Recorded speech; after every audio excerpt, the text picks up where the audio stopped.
नमस्कार, मैं हूं वीर सिंह। आप देख रहे हैं समाचार इंडिया लाइव। खबर आजमगढ़ से है।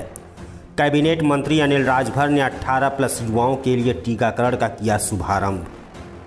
प्रदेश के पिछड़ा वर्ग कल्याण एवं दिव्यांगजन सशक्तिकरण मंत्री अनिल राजभर ने आजमगढ़ के सदर तहसील के सठियाओं ब्लॉक स्थित उच्चीकृत स्वास्थ्य केंद्र पर 18+ युवाओं के लिए टीकाकरण का शुभारंभ किया।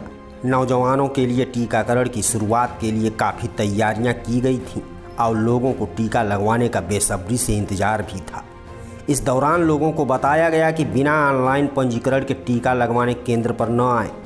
कैबिनेट मंत्री अनिल राजभर ने मीडिया कर्मियों से बातचीत में कोरोना से निपटने के लिए प्रदेश सरकार के तमाम प्रयासों का उल्लेख किया। उन्होंने कहा कि इससे पूर्व प्रदेश के नगर निगमों और गौतम बुद्ध नगर में 18+ नौजवानों को टीका लगाया जा रहा था, लेकिन आज से आजमगढ़ मंडल मुख्यालय समेत अन्य मंडल मुख्यालयों पर वैक्सीनेशन की शुरुआत की जा रही है, जिससे युवाओं को वैक्सीन मिलने का रास्ता साफ हुआ है। आज वैक्सीन के मामले में प्रदेश पूरे देश में नंबर 1 है। सबसे ज़्यादा वैक्सीन उपलब्ध कराए हैं और सबसे ज़्यादा लोगों को लगाया गया है। लापरवाही कहीं ना हो, इसके लिए हर विकल्प पर काम किया जा रहा है।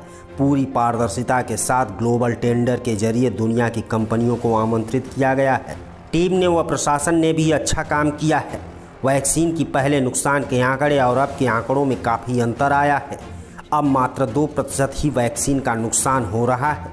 प्रधानमंत्री के TTT यानी ड्रेसिंग टेस्ट टीट के फार्मूले पर सरकार अच्छा काम कर रही है और कोरोना से प्रभावित पीड़ितों व मौतों की संख्या में भी काफ़ी कमी आई है। कोरोना से निपटने में सरकार के फेल होने के सवाल पर कैबिनेट मंत्री ने जवाब दिया कि किसी भी वैज्ञानिक, डॉक्टर या दुनिया में कहीं से किसी को भी अंदाज़ा नहीं था कि कोरोना वायरस 20 गुना मारक क्षमता के साथ इस प्रकार से आएगा। फिर भी सरकार ने रात दिन प्रयास करके इसको कंट्रोल करने का काम किया।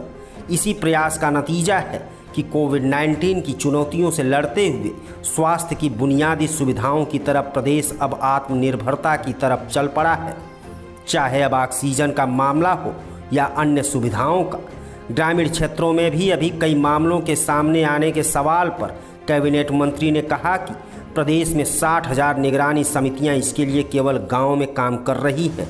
लोगों को जागरूक करने का काम किया जा रहा है।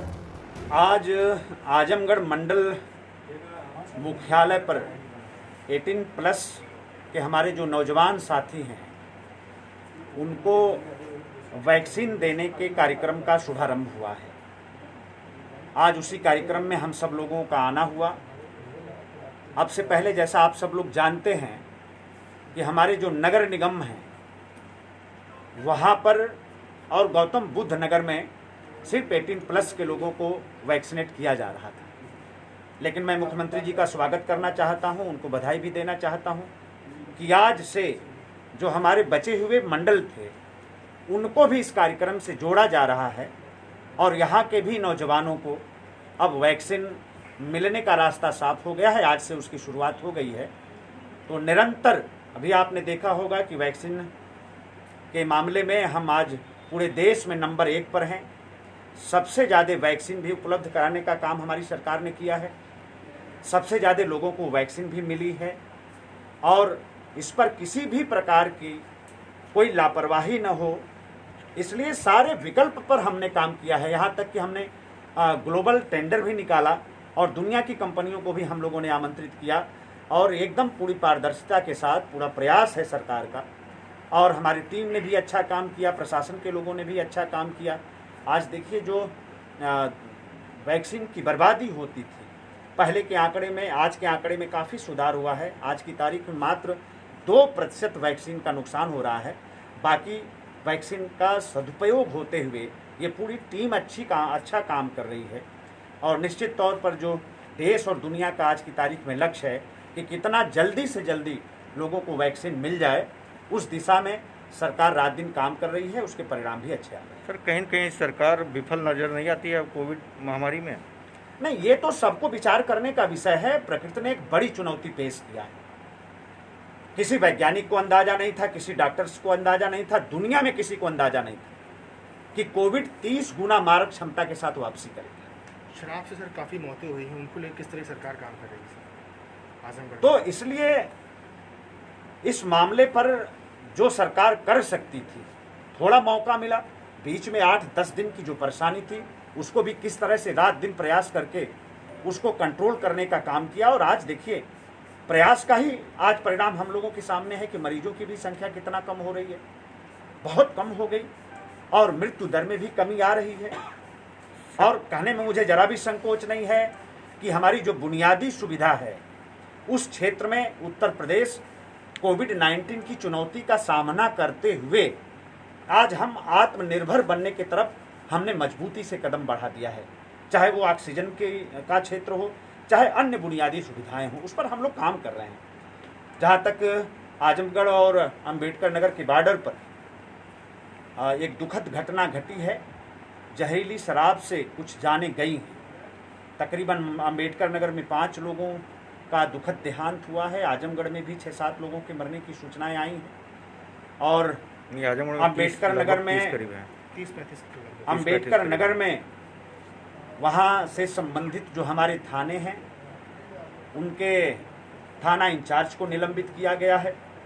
वहाँ जो आबकारी विभाग के इंस्पेक्टर हैं उनको भी निलंबित करने का काम हुआ है, वहाँ के चौकी इंचार्ज को भी निलंबित करने का काम किया है।